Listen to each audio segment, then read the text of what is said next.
করব, যদি একটা মানুষ চায় আমি করব, পৃথিবীর কোনো শক্তি তাকে আটকাতে পারে না। আজকে সেটা স্টেজ থেকে প্রমাণ হয়ে গেল।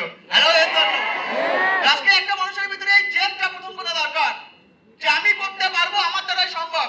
আমি যদি করতে না পারছি, কেউ করতে পারবে না। এই জেদটা যদি একটা মানুষের ভিতরে তৈরি হচ্ছে, এই জেদটা যদি একটা মানুষের ভিতরে আসছে, পৃথিবীর কেউ তাকে আটকাতে পারবে না। আমাকে একমাত্র ওই জেদটাকে তৈরি করা উচিত। আজকে দিদিকে নিয়ে দেখে ওই মাইন্ডসেট অফ এখান থেকে নিয়ে যাওয়া উচিত। আজকে যদি দিদি করতে পারে, দাদা করতে পারে, প্রত্যেকটা মানুষ করতে পারে, আমিও করতে পারবো। আমার দ্বারাও সাকসেসটা পসিবল, আমিও সাকসেসফুল হবো। আজকে এই জিনিসটাকে নিজের ভিতরে প্রথমে ক্যারি করে এখান থেকে উচিত। হ্যালো, বোঝাতে পারছি? ক্লিয়ার? আজকে আমাকে বুঝতে হবে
দিচ্ছে না।